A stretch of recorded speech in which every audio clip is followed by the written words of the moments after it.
ज्येष्ठ नागरिकांना 7,000 रुपये महिना। हो, ही बातमी खोटी नाही, हा व्हिडिओ फेक नाही, कारण सरकारकडून अधिकृत राजपत्र या बाबतीत जाहीर करण्यात आलं आहे। ऐकायला हे खोटं वाटतं, परंतु हे खरं आहे। याचे सगळे प्रूफ आजच्या या व्हिडिओमध्ये मी दाखवणार आहे। राजपत्र कधी निर्गमित झालं, त्यामधले सगळे मुद्दे काय, ज्येष्ठ नागरिकांना महिना 7,000 रुपयासोबत आणखी कोणकोणते फायदे मिळणार आहेत, सर्व काही आजच्या या व्हिडिओमध्ये जाणून घेणार आहोत। त्यामुळे हा व्हिडिओ शेवटपर्यंत नक्की बघा आणि आपल्या इतर ज्येष्ठ नागरिक मित्रांसोबत नक्की शेअर करा।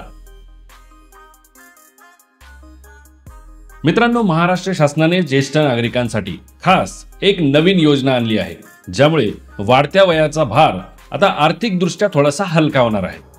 महाराष्ट्र विधानसभेत 15 जुलै 2025 रोजी एक महत्त्वाचं विधेयक सादर झालं।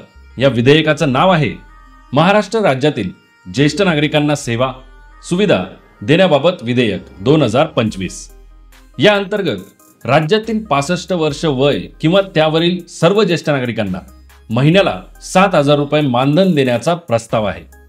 तर या राजपत्रातील या गॅझेटमधली एक्झॅक्ट वर्डिंग काय आहे ती आता आपण बघू। इतरत्र काहीही असले तरी ज्येष्ठ नागरिक म्हणजे महाराष्ट्रातील ज्या व्यक्तींचे पुरुष अथवा महिला वय 65 वर्ष किंवा त्यापेक्षा अधिक वय आहे अशी व्यक्ती। राज्यातील ज्येष्ठ नागरिकांसाठी राज्य शासन खालील सोयी सुविधा उपलब्ध करून देईल। ज्येष्ठ नागरिकांना आर्थिक सहाय्य म्हणून दरमहा 7,000 रुपये मानधन। ज्येष्ठ नागरिक आजारी झाल्यास त्यास 5 लाख रुपयांपर्यंत शासकीय किंवा निमशासकीय रुग्णालयात मोफत आरोग्य सेवा। ज्येष्ठ नागरिकांना दरवर्षी महाराष्ट्र दर्शनासाठी रुपये 15,000 अनुदान। ज्येष्ठ नागरिकांना वारस नसल्यास किंवा वारस त्यांचा सांभाळ करीत नसल्यास शासनामार्फत ज्येष्ठ नागरिकांची राहण्याची व जेवणाची इत्यादी सर्व व्यवस्था।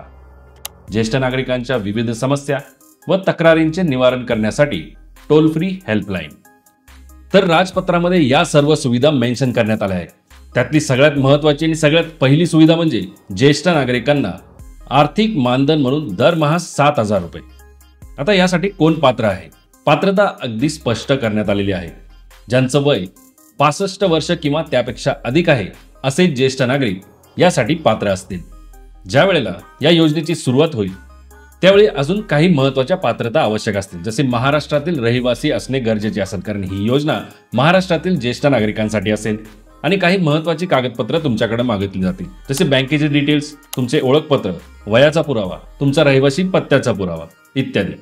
जसे आपण बघितले की हे विधेयक फक्त 7,000 रुपये दर महिना यावर येऊन थांबत नाही, यासोबत आणखी महत्त्वाच्या सुविधा सुद्धा दिल्या जाणार आहेत। जसे ज्येष्ठ नागरिकांना सरकारी किंवा निमसरकारी रुग्णालयामध्ये 5 लाखांपर्यंतचा मोफत उपचार करता येणार आहे। ज्येष्ठ नागरिकांना महाराष्ट्र दर्शनासाठी 15,000 रुपयांपर्यंतचे अनुदान सुद्धा दिले जाणार आहे।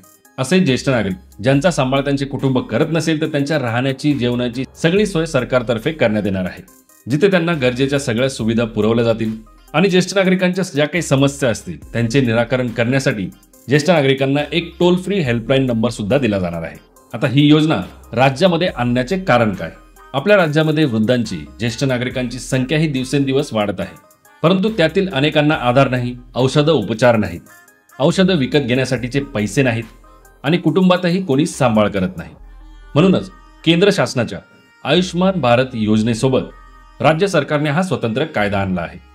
परंतु केंद्र शासनाच्या योजनांमध्ये काही मर्यादा असल्यामुळे राज्यस्तरावर अधिक मजबूत योजना देणे हा यामागचा महत्त्वाचा उद्देश आहे। आता यासाठी अर्ज करावा लागेल का? करावा लागला तर तो कसा करता येईल, त्याची प्रक्रिया काय असेल? तर मित्रांनो, अर्जाची प्रक्रिया आता जास्त करून ऑनलाईनच असणार आहे। तशी ऑफलाईन सुविधा सुद्धा पुरवली जाऊ शकते। अजून त्याबाबत क्लिअर अशी माहिती आलेली नाही, ही एक प्राथमिक माहिती आहे।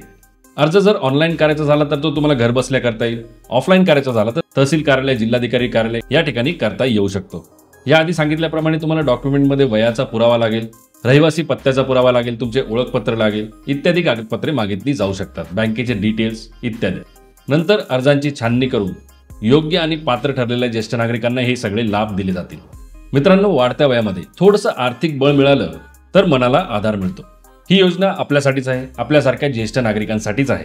त्यामुळे योजना सुरू होताच याचा नक्की लाभ घ्या।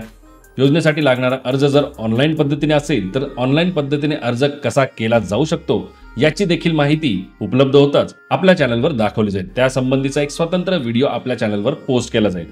त्यामुळे जर तुम्ही आपल्या चॅनलवर नवीन असाल तर आत्ताच सबस्क्राईब करून ठेवा, बेल आयकॉन प्रेस करून ऑल नोटिफिकेशन सुद्धा ऑन करून ठेवा, म्हणजे तो व्हिडिओ पोस्ट होताच तुमच्यापर्यंत सगळ्यात आधी पोहोचेल।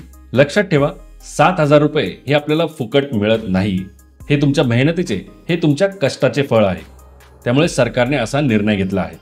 या माहितीची खात्री करायची असेल तर या राजपत्राची डायरेक्ट लिंक मी तुमच्यासाठी या व्हिडिओच्या डिस्क्रिप्शन बॉक्समध्ये दिली आहे, अथवा तुम्ही कमेंट करू शकता राजपत्र, त्यानंतर मी तुम्हाला ही लिंक पाठवून देईन। तर मी सांगेल, आजच तुमची कागदपत्रे रेडी ठेवा आणि तुमचा हक्क मिळवा, आणि हा व्हिडिओ इतरांसोबत नक्की शेअर करा। धन्यवाद। जय हिंद, जय महाराष्ट्र।